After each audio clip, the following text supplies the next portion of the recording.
Welcome to Documentary First, an inside look at a documentary filmmaker's journey. I am your host, Josh Lindsay from the Movie Proposal Podcast, and with us is our documentary filmmaker, Christian Taylor. Hey there, Josh Lindsay. Hello. Not with us today is Jason Rugg. Unfortunately. He has a life of his own that he leads, and sometimes it gets in the way.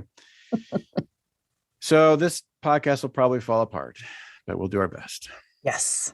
All right. So Christian is still in the country. Yes. This is kind of weird. It is. Here. What's new? What's new since we last spoke? Yeah. So when we last spoke, I was with Jason Hoban and Jeff Kurtenacker. It was nice to be with them again. And, we talked a little bit of sound stuff. We talked movie stuff. It was great. Missed you and Jason, but I didn't want to make you do two podcasts in 1 week. So no. Yeah. So anyway, since the last time I was on this podcast, I'm going to kind of run through some of the things. They've been pretty ordinary, nothing earth-shattering. I've learned some new things. I've, actually done some activities. One of those activities is trying to organize my office. So a lot of people know that we did a big renovation at my house over the last 10 months. And finally, my office space and downstairs basement area is completed. And so now I'm having to go through everything, papers and office supplies and, collectibles and trophies, a lot of trophies. And so I'm trying to figure out what I'm going to do with all this stuff. So a lot of office organization was happening this week. I still have a lot more of that to do. Another thing that happened this week was I've been working with Flo Plana and Flavie Poisson in France to set up one more interview for the Carenton Project. So we were supposed to interview Tom Rice, who was the 101st Airborne veteran, while we were in Normandy. That wasn't possible, but Flo Plana is lending us part of an interview that he did do with them. And so then we have that. And then he's going to interview a Carenton citizen that was alive during the time that, Tom Rice, when he landed there. And we're going to talk to him about what Carenton was like during the occupation. He actually remembers the locks being shut in Carenton when the Germans wanted to flood all the fields there. He remembers seeing them actually in the act of doing that. So he's going to take us on a tour kind of Carenton, where he lived and what he saw. So I'm super excited about that. It's now all set up. His name is Monsieur Lidron, and he is going to be interviewed on July 22nd. That will be an interview along with Tom Rice's interview and the 7 that we did in Normandy that will go into our Carenton sizzle reel. So been working to put that together. Another thing that's been happening is Mindy Cook, as I mentioned before, Bill Ebel is not able to work with us until the 1st of September. So Mindy Cook, who was one of our camera operators in Normandy, she is taking the 7 interviews and cutting them up for me. I want to keep the ball moving with the Carenton Project while we're waiting for Bill to get back. And so I'm going to take those interviews and put them through the transcription/translation process so I can start reading them. And then I'm going to do a paper edit of this sizzle reel. So that's in progress. And then another thing that happened this week was I had a lot of meetings and distribution discussions this week with, Bob Miller, who is our business advisor right now, and then Ben Fythen, who is head of business operations. We've been talking about this distribution situation that we're in. And we've been reviewing a distribution contract, trying to decide, do we want to sign this contract and what is that going to look like? I've talked about before, it looks different now that our movie has been released for a year and a half. And really we don't have other distributors that we're talking to. And so we're sort of in a situation where, this distributor is taking on a property, in a sense, kind of doing us a favor to take on a property that's already been out for a year and a half. Did you have a question? I saw you thinking one. No. I'm sneezing. Sorry. No problem. Yeah. This is good. Keep going. Sorry. Yeah. So we were talking about, about the situation in terms of distribution. And I've sort of come around to a reality, which is this negotiating of contracts with distributors and the costs associated with that are pretty challenging. And you've heard me say before, Josh, that if I was going to do another deal, I wouldn't do a 5-year deal. I would do an 18-month deal or a 2-year deal, something like that. And from my perspective, particularly being burned already in a distribution relationship, it seems to make sense. But from a distributor's point of view, who it also takes time on their end. I understand now, because I've talked to this distributor, I understand now from their point of view why they would want a longer contract. So apparently in the old days, it was a 15-year, sometimes longer contract that a distributor would ask for, because there's a lot involved with taking on a film project and getting it ready and then uploading it to all of the different things and walking with the film through the life of the film. And if they only have the property for 2 years or 3 years, then they have to go through that process. It's cumbersome from them. It's not ideal for them. They don't want to have to go through, those kind of negotiations or things. So I kind of get where they're coming from. And from my end, I really want this relationship with this distributor to be a long-term thing. And I just think there's more incentive for them if and it expresses trust if we're willing to be in a longer distribution relationship, Well, it seems, based on your last one, maybe that wouldn't be so bad if there was better communication, if they actually did what they said they were going to do, because otherwise you're like, we can't continue this for 4 more years, this. Yeah. And the thing is, the distributor that I'm talking to now, I do have a relationship with, been in a relationship with them for 1.5 years on other things. And I have gotten to know them, and I do have a trust in this relationship. And so I think it's very different than the situation before. They are in the United States. That makes a big difference. And so, I've gotten to the place of peace of accepting this longer distribution deal, I think. And I also really became aware in our conversations this week what it looked like on their end. So let's say they're going to, do 10 or more deals to get our film placed on different platforms. They have to make sure the film meets all the specs and requirements for every single platform.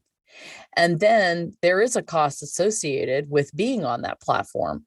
They take a cost, or they take a fee for sure of each sale. And so it takes a lot of time and effort. And sometimes they have to expend money to make sure that the film fits the right specs. And there's costs for them in marketing if they're going to market on social media. And one thing that, I am learning is that there are distributors that will give you sort of a readout of exactly what the costs were and stuff like that. So, that was encouraging to learn. And another thing I learned this week, and Ben Feithen and I have been talking about this a lot, and maybe you have some thoughts on this, Josh, but in terms of marketing right now, there is not a lot at the distributor's disposal for marketing a film. So they can take ads out on social media. That's one thing they can do. We could also do that. But it is very difficult to think about unless you're a big motion picture studio with access to billboards and other stuff. It's very difficult to find out where you're going to market your film. Other than social media, where are you going to market? I thought that you could buy ads or banners or something like on Apple TV or on Amazon. But apparently what happens is the distributors have to submit a request. So every month, streaming platforms are looking for content to highlight, whether it's content for 4th of July, content for Veterans Day, content for, Christmas, whatever. And the streamers are sort of revisiting that with every holiday or every whatever, where they know people will, like, for example, Christmas, people are going to want to see Christmas movies.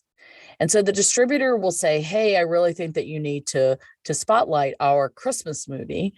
And then the platform will go through all of those suggestions or applications or whatever they are. And then they will decide which ones they're going to highlight and spotlight.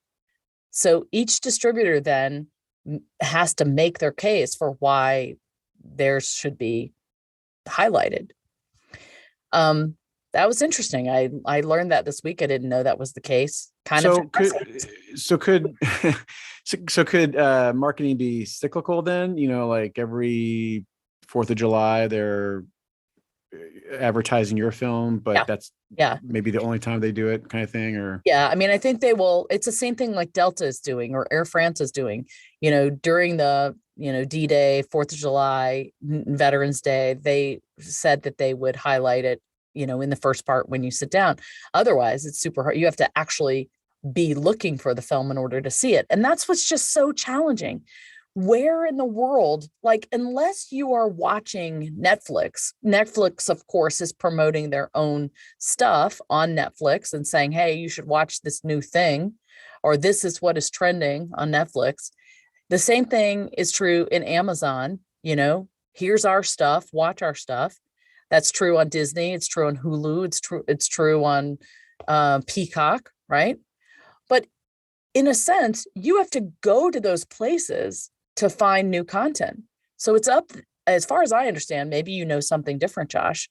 As far as I understand, it's not like it used to, everybody was watching cable TV and there were advertisements rolling through for different stuff. I don't know. I mean, I see, I know Disney Plus does advertising for, either themselves, just Disney Plus, and then you see a highlight reel of Star Wars and Marvel and Pixar and things like that. Or you might see an advertisement for the new Obi-Wan series. Most of that's on social media, but that might come across my feed because either I'm a subscriber already, or I'm interested in Star Wars things. And so it'll naturally it'll find me and pop it up. So they are doing those things. I imagine, and I think even Disney Plus is doing stuff on TV, like for, big, like a major football game, or I think they did something for the NBA finals, but Disney is big, so they're going to do stuff like that. Right. So Disney has the ability to run ads on cable TV. But have you seen ads on Disney for shows on Apple TV? Well, of course not. Have you seen, advertisements on Apple TV for shows for Netflix? I feel like I have seen crossover somewhere. Right now, Disney doesn't do advertising. Amazon, you know what? I'm not paying. This is why we need Jason. Yeah. I know if there is advertising, for example, Disney Plus does not advertise currently, where if you go to Amazon's website or their videos, they're going to have advertisement for things, but they might overlap. They might see an Apple advertisement. I think that's got to be where it's going in the future, because how in the world are you going, unless you are going to every single platform to try to figure out where to watch something? And that's another thing. I think there's wheretowatch.com, or you can go to Rotten Tomatoes and say, where can I watch this? Or you're just Googling, where can I watch something? I mean, it is super hard for viewers to know where something is playing, all the time. Right. But I don't know their business model, but I would guess it has something to do with word of mouth on social media, where you get a new series directed by, Ben Stiller, and people are talking about it, and that gets people to go like, oh, I need to check out Apple TV. And then once you sign up for it and you're looking for that show, you're going to see other shows that they do. Right. And again, that comes back to you really the main advertising channel right now for media is social media. It just is. And you have to be then engaged in social media in order to see those things. So take my husband or my father or a whole bunch of other people I know that are not on social media. If you're not on social media, how is somebody going to find out about your film? And what's challenging in my situation is my audience is older. They are older. They're not on social media. Right. And so if my film is going to be on any of these platforms, how are people going to find our film?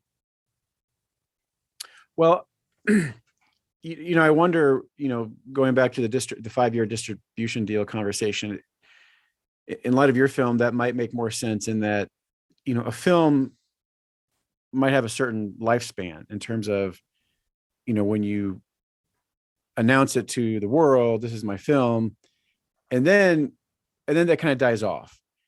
That doesn't mean the film's gone forever. It's just, you just can't keep it up in some kind of spotlight forever. There's just a window of time. Now that might catch someone's attention down the road somewhere else, and it might have like a cult following later, things like that. That happens, but you can't count on that. You can't strategize for that.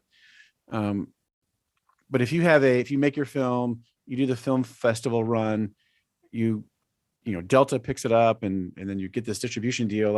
It's almost like you kind of have to move on. I mean, and you're working on your projects, but there's only so much you can do with the film. It seems. Yeah. I mean, fortunately for our film, it has an evergreen nature to it. And so we can, on those different holidays, find reasons to promote it. I think that for me, I'm still trying to break even. So for me, there is a lot of, importance on trying to get people to watch the film, buy it, rent it, or, find outlets for where we can be paid for people to watch it.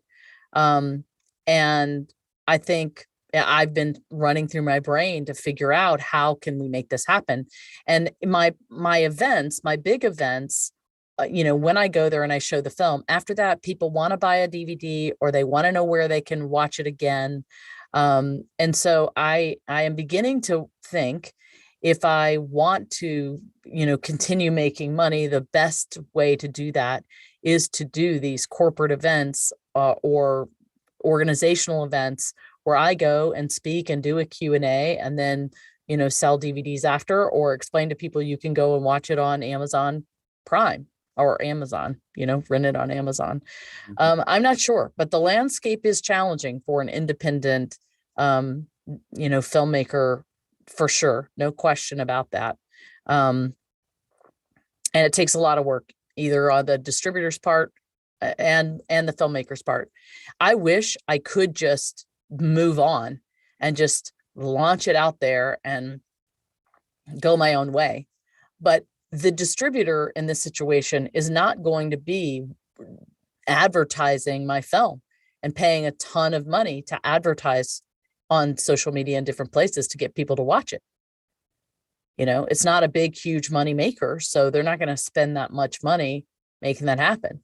So if I want people to watch it, and if I want to advertise, I will have to spend that money one way or another, or the time, So anyway, we've been having a lot of those conversations, not a lot of clear answers.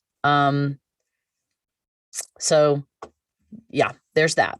The other thing that happened this week is I did learn about Revid and Show and Tell. Have you heard about those? No. So Revid is a very interesting model. And basically, they're an online site where you can go and build out your own Netflix world. You can say, here's my streaming platform. And you can create your own little Netflix of the internet and put your stuff up there.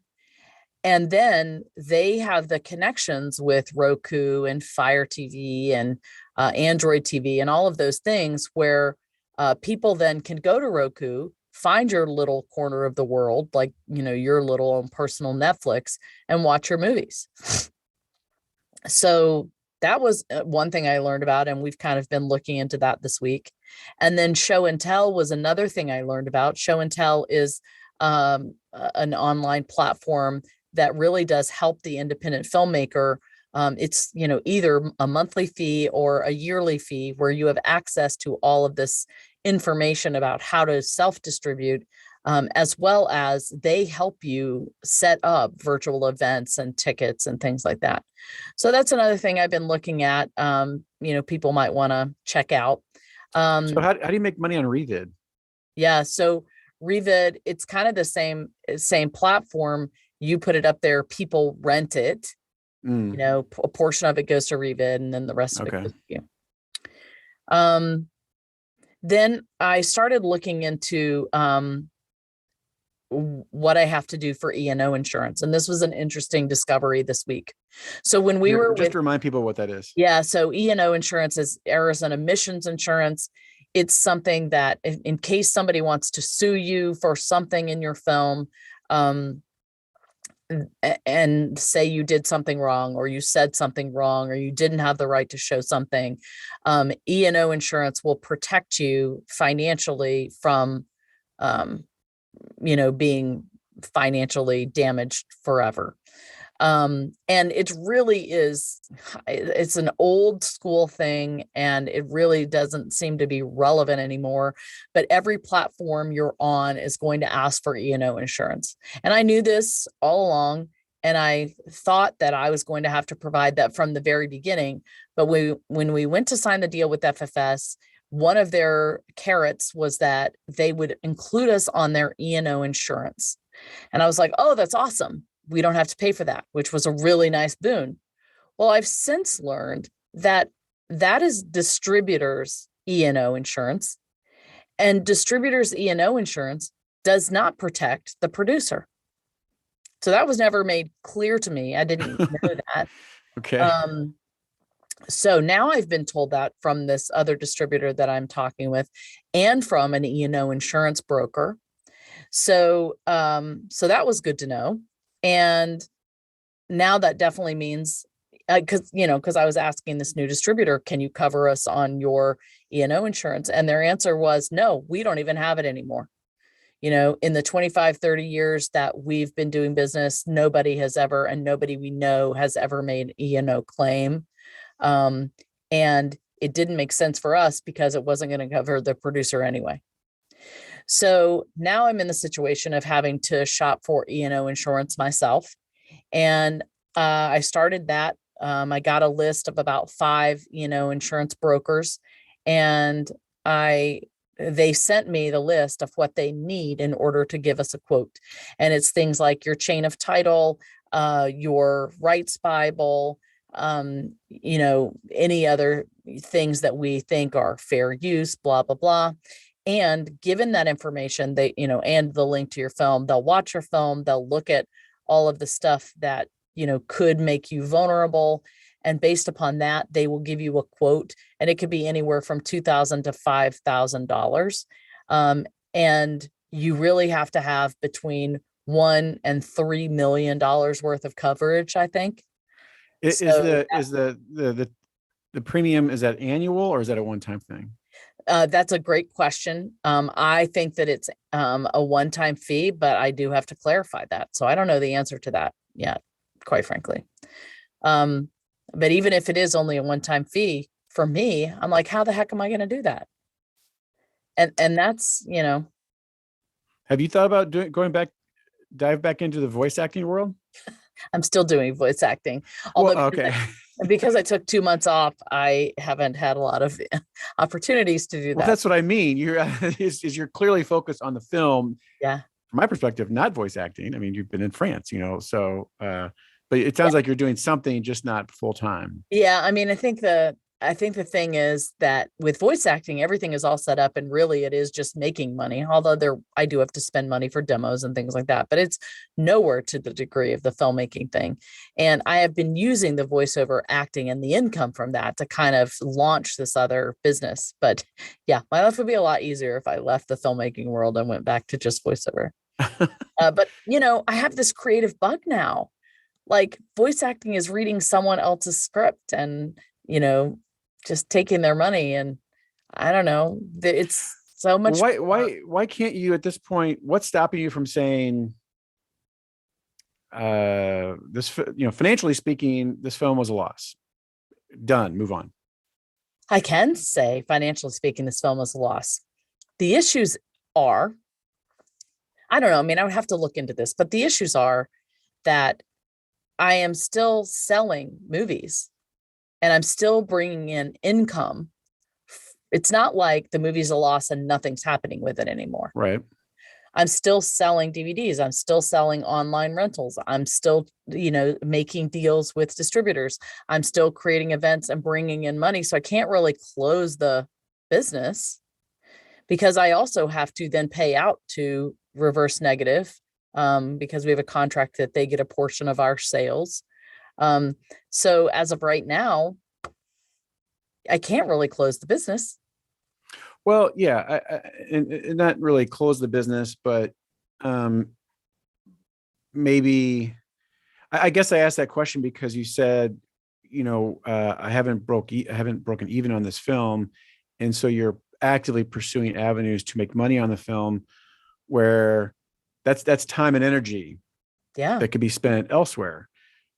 And so I guess my question is, well, sure, if you're selling movies, keep selling movies, and then distribute the money as you need to. But instead of pursuing avenues to sell The Girl Who Wore Freedom, pursue avenues to either make money in the voice acting world or pursue investors for the new projects or whatever. That's an option. I mean, it's certainly an option. Basically, it would just be closing up shop on The Girl Who Wore Freedom and considering it.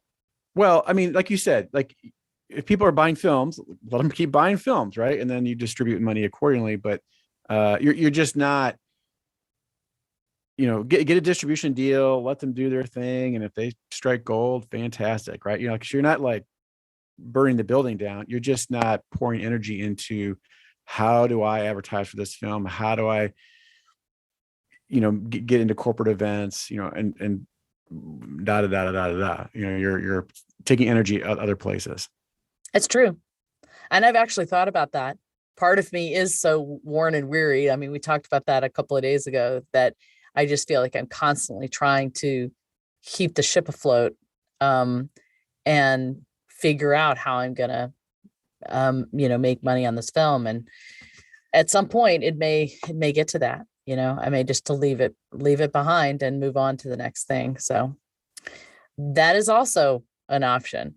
Okay. That is an option. Because I mean, at this point, there are going to be distribution expenses that I have that I'm going to have to, even just to get it launched, I will have to buy this E&O insurance. I also will have to pay for the right, I have rights to music in my song, in my film. And so I'll have to pay a couple $1,000s for that. And it's possible that we are going to have to pay extra money to have a certain file made for closed captioning. So, I mean, it could be up to another, $5,000 or more just to be able to get it distributed. So yeah, that's kind of where I am. We do hope to be able to distribute it by November 1st. Like the street date for this new launch would be November 1st, right before Veterans Day. And, the hope is it would be on Amazon and iTunes and, several other platforms. So we'll see. That's where that is. That's what's been happening this week. And I wish I had more exciting news, but well, it's part of the film business, right?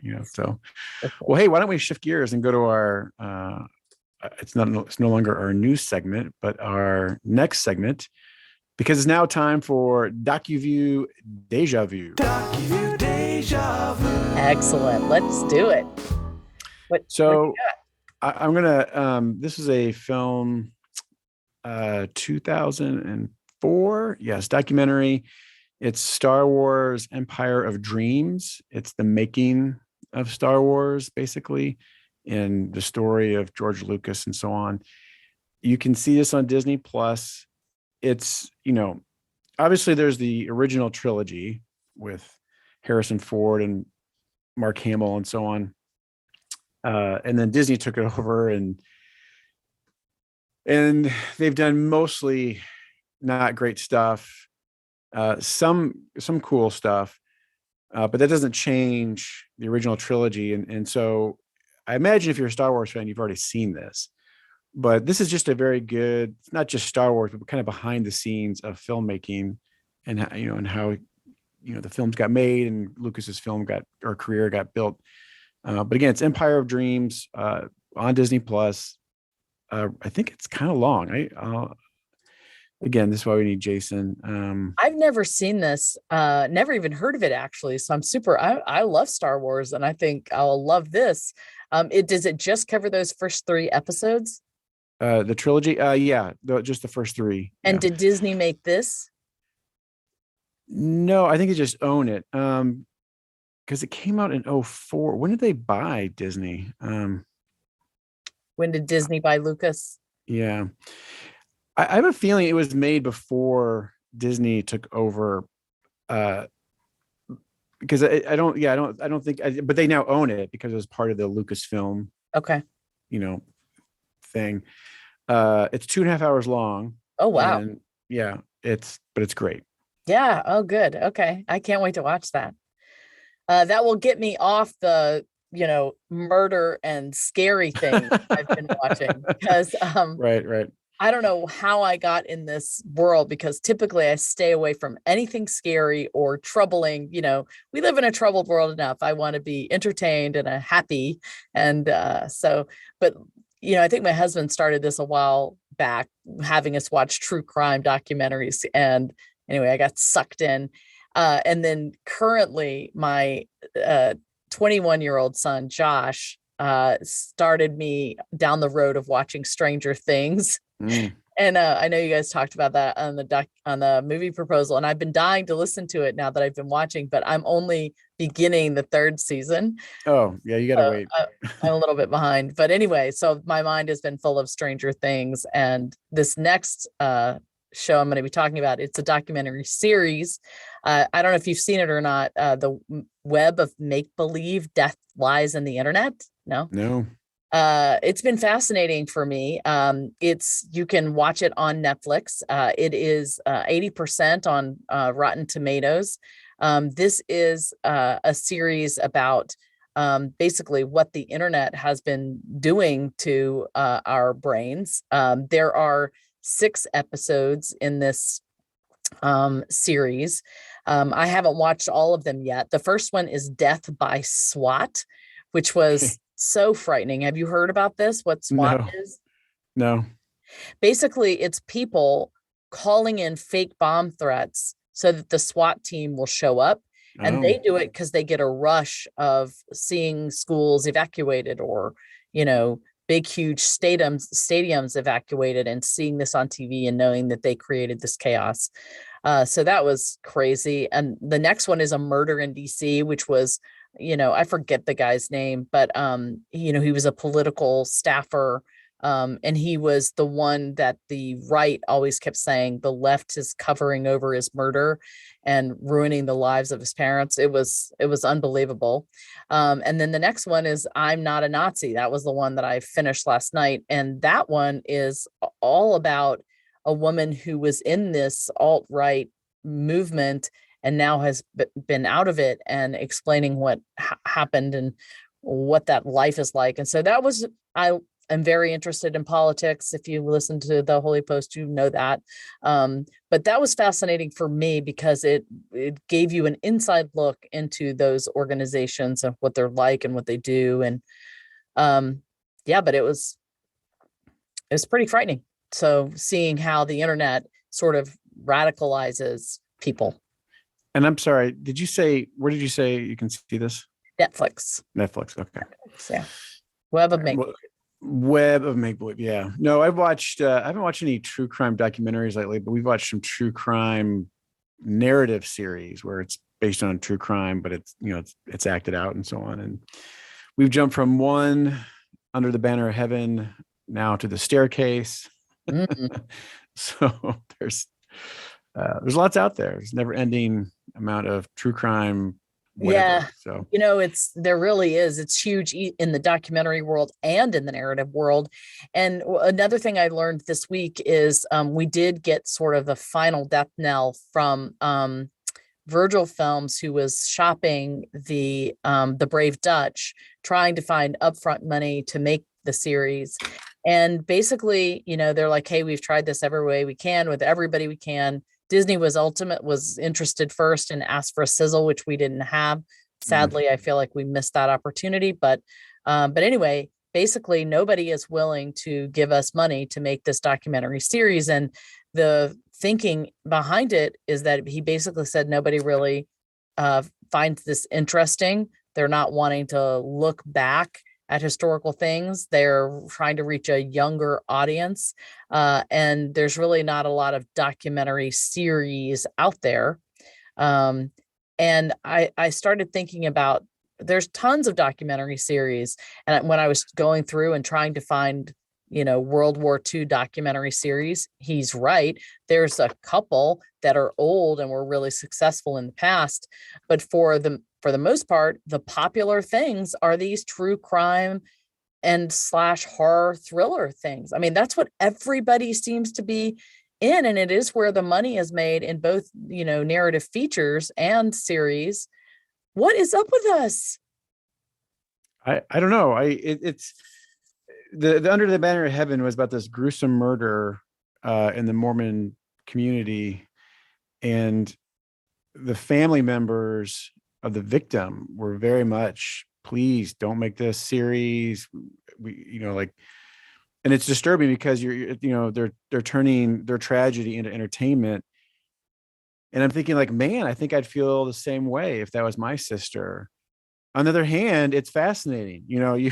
It is entertaining. It is like but part of it is it's kind of like a horror film in general, where people like to be scared, like they like to be scared in a roller coaster. That's fun because there's this thrill and this rush and then this release. And but also there's almost like this, like we often think of like worst case scenarios in our minds, and it's almost a defense mechanism where we think of like, either if I think Stephen King said this, like I think of the worst possible thing that can happen, almost in a way to make sure that doesn't happen. Because if I think of it, then it's not going to happen, right?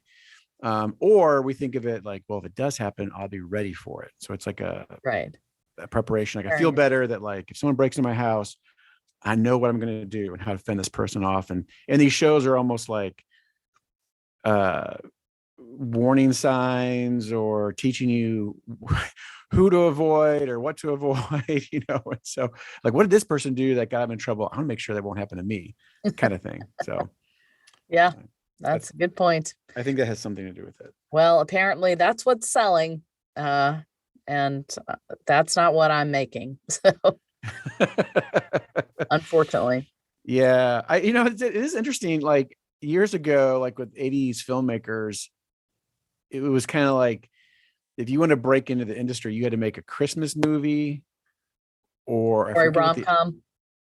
Maybe a rom-com. I think it was even more specific than that. But like, if you could make a successful Christmas or whatever the other one was, then you were established, and people would say, all right, this guy's bankable or this girl's bankable. Let's see what else they can do. That was kind of how you broke into the industry. But I guess true crime now is the way to go. And they horror, it really is the overarching banner. And everyone, even if there is a thriller element at all, they will label it as in the horror genre because that's what sells. That's what sells. So. All right. Well. Right. Anything you want to remind our listening folks before we part ways? I just want to thank people for listening. It really means a lot to me that you guys listen, that you keep up with what's going on with me and the company. You Patreon supporters are rock stars. We just love it that you are supporting us every week, and we are so thankful for you. I hope you got my message that I sent out. So I am I'm now kind of in charge of our Patreon. Mindy Cook has stepped back to make money. So it's just left up to me. So thank you for your patience as I try to figure out how to manage Patreon. And if you are listening to this and you want to know how to support us, you can go to our website and make a donation, or you can reach out to me directly. I love hearing from our listeners. So thank you guys for listening and for supporting. Yes, thank you for listening to Documentary First, where we believe everyone has a story to tell and you can be the one to tell it. Yes, you can. Bye, everybody.